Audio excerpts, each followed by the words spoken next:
Olá, colegas. Vale a pena um tratamento precoce? Embora pareça natural para muitos a abordagem imediata, para outros a melhor é aguardar a dentição permanente para só então intervir.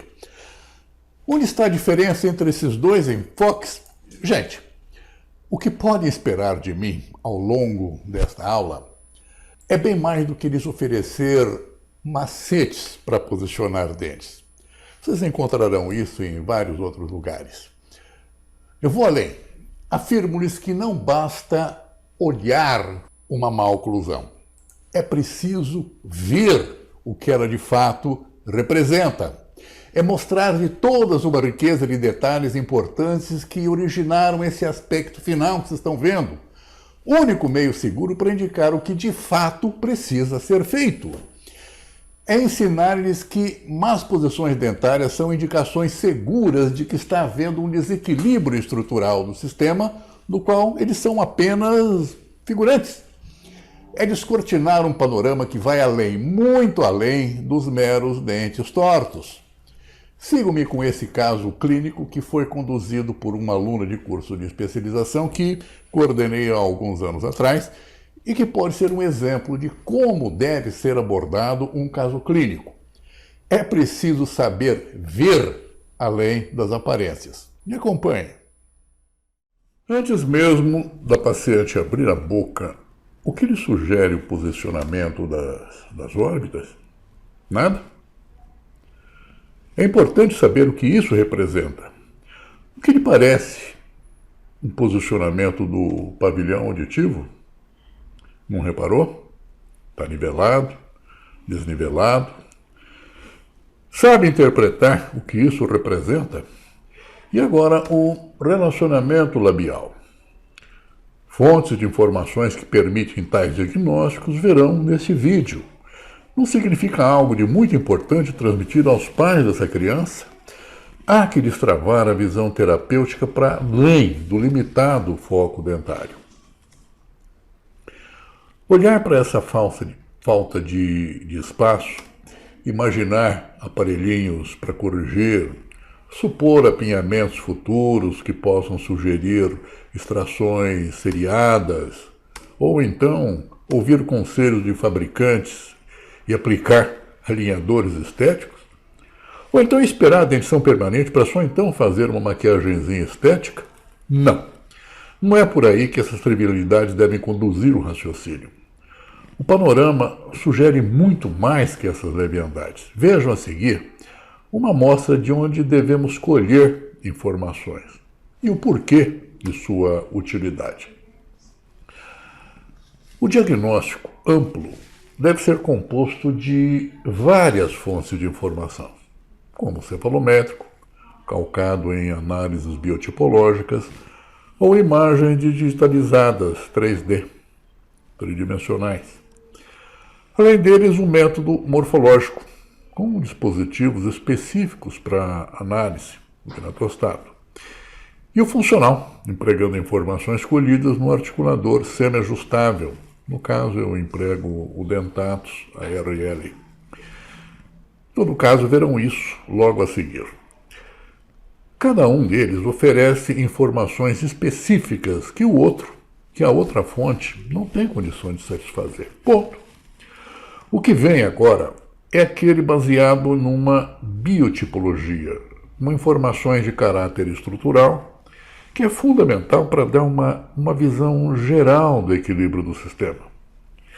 Gente, a quem se interessar, esse aspecto estrutural eu abordo com minúcias em meu curso digital Diagnóstico Estrutural do Sistema Craniofacial para Ortodontistas e Ortopedistas dos Maxilares. Cujo acesso pode ser via site. Logo depois verão importantíssimas informações sobre desvios no padrão de crescimento fundamentado em análises radiográficas, ou seja, outras fontes de diagnóstico.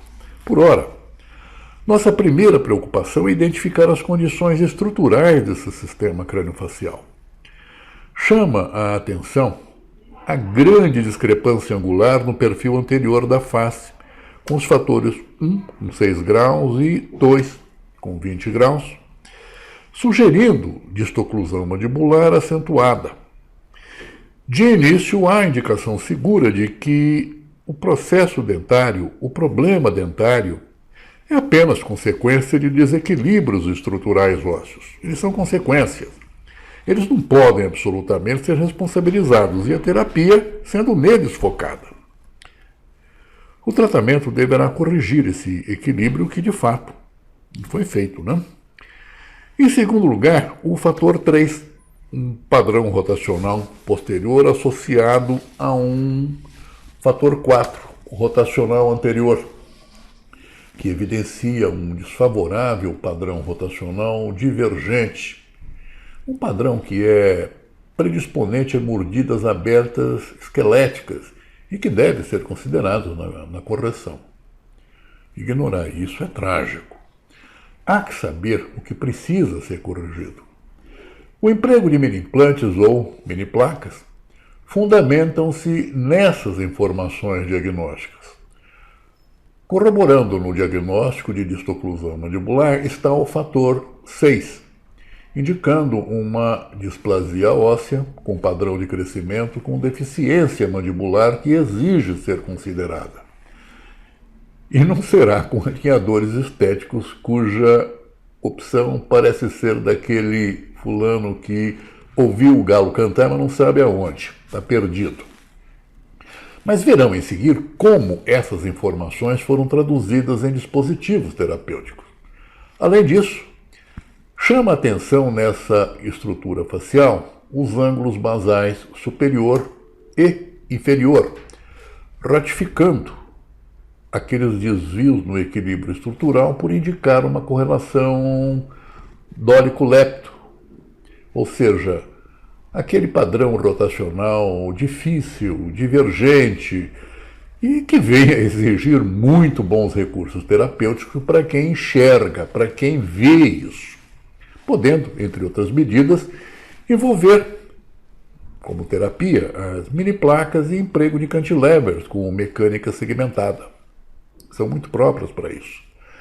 Acresce aquelas discrepâncias de valores lineares maxilo-mandibulares que oferecem outro importante subsídio, como um tamanho maxilar grande discrepando num tamanho mandibular comparativamente reduzido.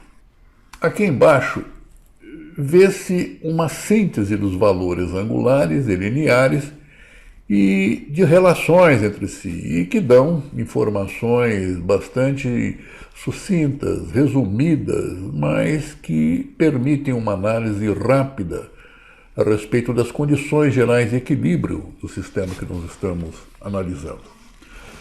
A terapia ortopédica funcional, ao produzir estímulos intermitentes na mudança postural mandibular, age no sentido de destravar a mandíbula, permitindo liberdade para que o crescimento natural aconteça, estabilizando as relações sagitais.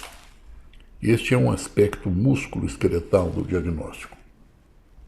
O tratamento tem que seguir na materialização dos distúrbios que nós vamos diagnosticando nesses pontos. Mas não param aí as necessidades diagnósticas. Vamos em frente? As informações que virão a seguir são importantíssimas para a identificação de displasias de desenvolvimento. E as indicações sobre as possibilidades de intervenção com sucesso, redirecionando aquele padrão de crescimento desviado ou a indução de estímulos para atingirmos compensações. O que vem aqui é uma análise de simetria feita em cima de radiografia panorâmica, que, dependendo da qualidade, dão margem a muitos equívocos que tornam a leitura algo imprecisa. Mas é o que se tinha à mão na época do tratamento. Hoje em dia, tal método encontra-se em desuso quando comparado à precisão das imagens digitalizadas 3D, onde as mensurações são permitidas com grande acuidade, empregando aplicativos próprios. Mas forem continuam sendo úteis quando bem empregadas, que podem ser muito bem interpretadas. Aqui vemos alterações de medidas lineares e angulares responsáveis por assimetrias faciais. muito provavelmente originadas por desvios de um padrão de normalidade mastigatória, grande responsável por induções de estímulos de crescimento facial. Tais desvios bilaterais podem ser vistas nessa tele, e as montagens fotográficas aqui embaixo correspondem à foto natural, essa central, e as duas laterais unindo os dois lados direito e dois esquerdos da face. As diferenças são nítidas a demonstrar essa assimetria. Consciência, gente, desses fatos já indica a necessidade de tratamento o mais cedo possível, pois a identificação dos desvios já permite um redirecionamento de estímulos, e as técnicas ortopédicas funcionais são extremamente úteis nesse campo de ação. Prestem atenção, colegas. São esses esclarecimentos que devem ser passados aos pais, que interpretarão essas informações e os olharão sob uma perspectiva totalmente diferente, mais valorizada, menos massificada. Acreditem nisso. A seguir virão a sequência do tratamento.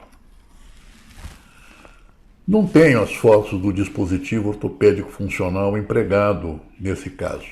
Apenas lembro que a opção recaiu em algum tipo de SNs inicial, com possivelmente um SN1, com os acessórios adequados às necessidades diagnosticadas, como promoção de estímulos intermitentes que visaram a correção dos desequilíbrios sagitais e rotacionais das bases ósseas maxilomandibulares.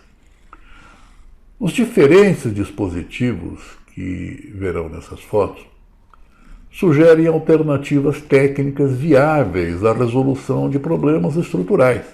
Por exemplo, essa foto 1, vemos pistas indiretas planas. Na 2, um Biller tipo A, standard. Na 3, um SN3 modificado com alguns acessórios.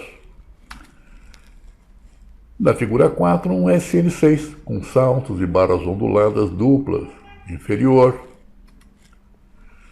Na 5, um SN1 com acessórios. Na 6, um regulador de função de Frankel. Na 7, um Bionator base. E na 8, um SN1 com saltos mais Equiplan. Há diversos outros autores, cada um com suas peculiaridades. Ou seja, para cada necessidade, há uma variedade imensa de opções, e a escolha por qualquer uma delas vai depender da experiência profissional. Todos devem obedecer à criteriosa prescrição que individualize necessidades peculiares de cada caso. Seguiu-se a fase de alinhamento e nivelamento, com aparatologia fixa convencional, no caso um arco reto, é a minha opção para atingir de forma objetiva e rápida. Poderia, na verdade, ser perfeitamente substituída por qualquer outro meio que objetiva o mesmo fim, seja com mecanoterapia fixa ou mesmo ortopédica funcional, não importa. O que importa é chegar ao ponto pretendido. A etapa seguinte corresponde à mais importante no quesito finalização equilibrada. A finalidade dessa etapa de tratamento é permitir uma sinergia entre a forma e situação do plano occlusal, as trajetórias condilares. O dispositivo empregado foram pistas indiretas planas, como vocês veem aí nas fotos, com inclinações paralelas ao plano de Camper, que é um referencial permitido pela construção das pistas em modelos gnatostáticos, como vocês estão vendo esses exemplos aí na foto. Convém que as pistas sejam confeccionadas na cor branca, como aqui vem, para permitir uma rápida evidenciação quando no ajuste com fitas de carbono. Esse laboratório já envia tais aparelhos com perfeita justaposição das pistas, como vocês observam.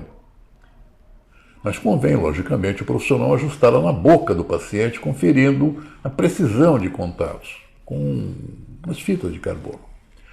Há princípios, gente, fundamentais que regem o que nós estamos abordando.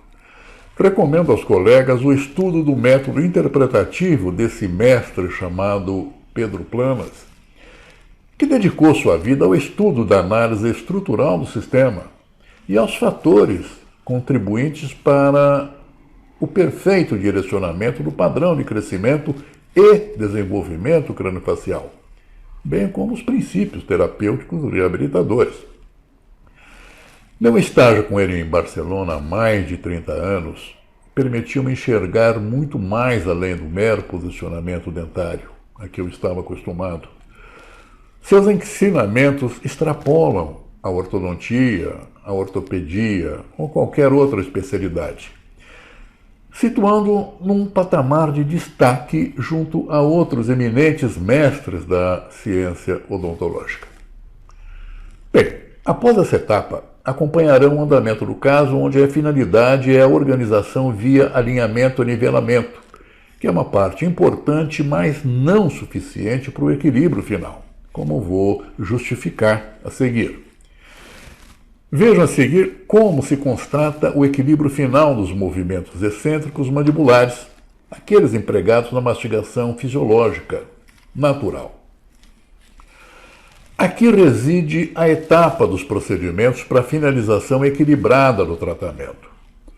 As pistas indiretas planas são empregadas nos movimentos de lateralidade direita e esquerda, que correspondem aos movimentos excursivos mandibulares e que permitem a acomodação espontânea dos elementos dentários segundo um plano oclusivo que seja sinérgico às trajetórias condilares que o definem, e a partir daí alcançar ângulos funcionais mastigatórios similares, aqueles que vão permitir a mastigação fisiológica bilateral, equilibrada. Essas fotos são fundamentais para exemplificar a materialização dos objetivos do equilíbrio pós-tratamento, onde os fatores de equilíbrio, como veem aqui, trajetórias condilares, alturas cuspídeas, curva de decolagem, trajetória dos incisivos, FMPs simétricos, são aqueles fatores que devem ser considerados e com ações sinérgicas. Aqui vêm os movimentos excursivos mandibulares, seja direita e esquerda, simulando os movimentos mastigatórios fisiologicamente equilibrados, onde, por exemplo, desse lado esquerdo, um movimento mandibular para este lado promove surgimento de forças ou excitações cruzadas e diagonalizadas na hemimaxila esquerda e hemimandíbula direita, com forças centrífugas. Ao lado da hemimaxila direita e hemimandíbula esquerda, com forças centrípetas. Basta interpretar as forças permitidas pelos toques para perceber claramente isso.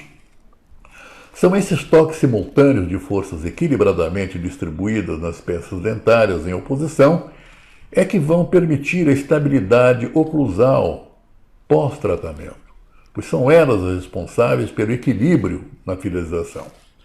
Não há necessidade de contenções quando esses passos forem seguidos rigorosamente e os resultados forem aparecendo. Resultados compatíveis, né? A fato ao lado corresponde à mastigação do lado oposto, o lado direito, onde o surgimento das forças é idêntico. Naturalmente, tal refinamento é atingido com um meticuloso ajuste oclusal, eu diria indispensável. A mesencisão ajustável que vocês veem aqui em cima presta-se muito bem à evidenciação dos ângulos funcionais mastigatórios. Não poderia deixar de mencionar e agradecer responsável pela condução terapêutica desse caso clínico nos nossos cursos de especialização, a doutora Luciana Patucci Mezzalira, de Joinville, Santa Catarina, uma ex-aluna que realmente entendeu os princípios que devem reger uma terapia ortodôntica que visa ao equilíbrio estrutural do sistema. Portanto, colegas, espero que esse caso clínico esclareça bem os objetivos que devemos ter em mente quando nos dispomos a encarar uma maloclusão. Seja na fase de dentição mista, seja na fase permanente, não importa.